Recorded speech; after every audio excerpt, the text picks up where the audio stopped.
Ladies and gentlemen, welcome back to the Ground and Pound Podcast quick picks video for UFC Fight Night. Strickland taking on Hernandez. And if the week's got busy for you, don't sweat it. We've got the picks here for you, the confident level traffic light system at the bottom. And if you're enjoying the content, hit that like and subscribe button as we hit you with the full card breakdown, rapid fire style. And without further ado, let's get right in to the picks. All right, so kicking things off, we've got Jacoby Smith taking on Josiah Harrell on short notice here. Harrell fighting over in the LFA, very formidable organization. He looks like a decent fighter, but give me Jacoby Smith here. Full camp, high-level Division I wrestling on display. We do see him slow down in fights. He's always working on his striking over at Fortis MMA. Good, fast twitch athlete, and I think he's going to give Harrell problems in the wrestling early. Harrell on tape did struggle to defend takedowns, especially over in the LFA in his last fight, and I think that Smith's high-level wrestling here is going to be able to get it done, especially early in round 1 and 2 if he decides to take this one to the mat. So give me Jacoby Smith in a slight lean, as he does tend to slow down in fights, but I do think he can get this one done with the wrestling early.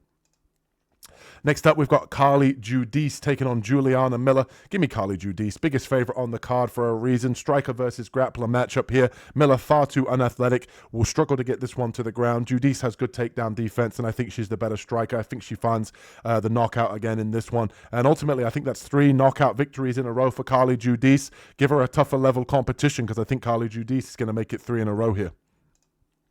And next up, we've got Jordan, the Monkey King Levitt, taking on Yadir Del Valle. I think Del Valle is better everywhere, man. I think he can get this one done on the ground or on the feet. Levitt, nice kicks, good on the ground in terms of scrambling, but we've seen with Del Valle, he can get it done with the grapplers on the mat, and he can also strike with the guys on the feet. His boxing's nice. He's got good power in the hands, and I think his rear naked choke could definitely be a weapon for Levitt as he gives up his back in scramble. So give me Yadir Del Valle to get this one done. One of my more confident picks on this card.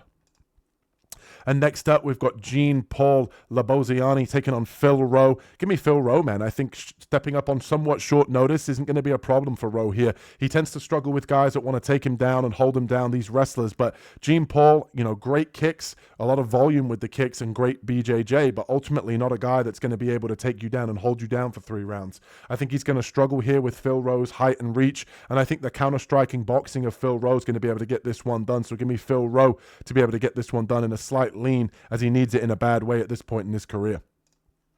And next up, we've got Ramiz Brahimaj taking on Pulaheni Soriano. Give me Ramiz Brahimaj. I like him to get it done, whether it be on the feet or on the ground. I think Soriano's proven that obviously he can wrestle, but I think if he mixes in the wrestling here against Brahimaj, he's going to get guillotined or submitted. And I think Brahimaj looks a little bit more comfortable on the feet. So I think Ramiz Brahimaj here, not necessarily a confident pick, as Pulaheni Soriano does carry power, and he is a decent fighter, but I think Brahimaj's shown that he's got momentum since coming back from that neck injury. So give me Ramiz to get this one done.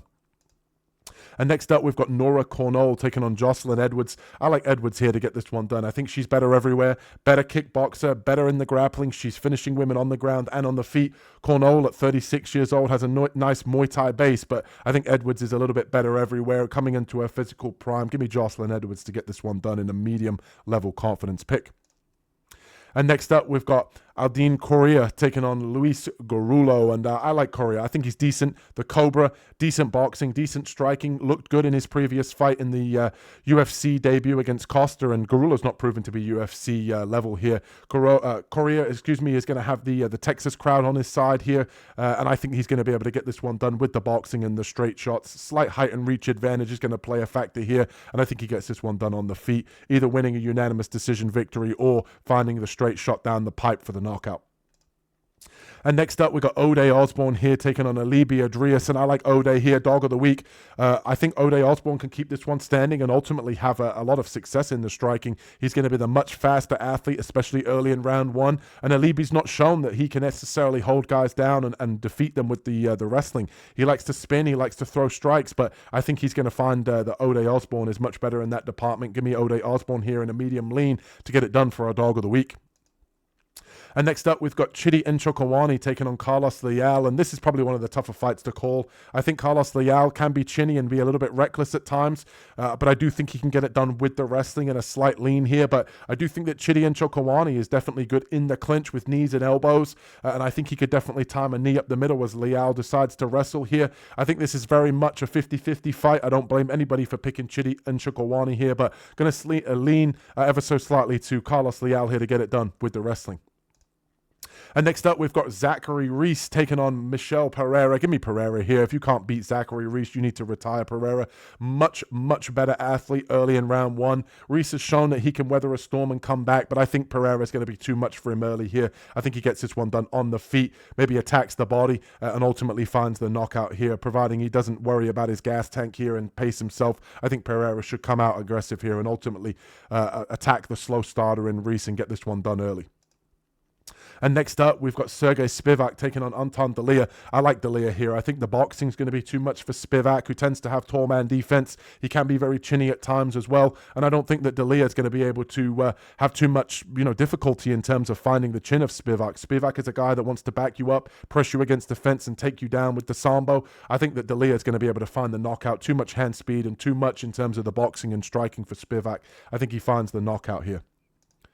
And next up, we've got Dan Ige taking on Melquizael Costa, and I think Costa in a slight lean here. He's got kicks at range. Dan Ige is a guy that obviously can get it done at any moment with the 50k Ige power, but I'm going to lean ever so slightly to Costa. Not confident, however, as I do think that Dan Ige is a big step up in competition for Costa, but I do think that Costa can get it done as he's been on an absolute tear recently, and he's got the momentum, whereas Ige kind of needs this one desperately, struggling with the height and reach, but I do think that Costa's going to be able to get this one done ever so slightly with the kicks.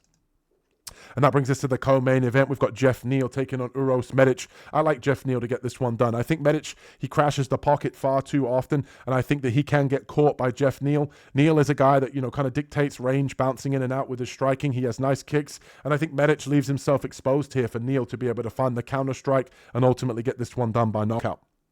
And that brings us to the main event here. We've got Sean Strickland taking on Anthony Fluffy Hernandez. Give me Hernandez here, pushing the pace. And we saw with Strickland that he does tend to tire in that last fight against Duplessis in rounds 4 and 5. I think Anthony Hernandez is not a guy that, really tends to struggle with the striking. I think that he's ever improving. He's getting ever so confident now on the feet and on the ground. I do think that Strickland's takedown defense is going to be able to hold up, but I think ultimately Hernandez here is going to be able to rinse and repeat with the takedowns, fake the level change, come upstairs with the striking, and Strickland's just going to be torn between a rock and a hard place, defending takedowns, gassing out, and ultimately getting beaten up in the clinch and on the feet. So give me Anthony Hernandez here to get this one done against Sean Strickland in the main event. And if you're enjoying the content, hit that like and subscribe button. We'll catch you guys in the next one. Peace.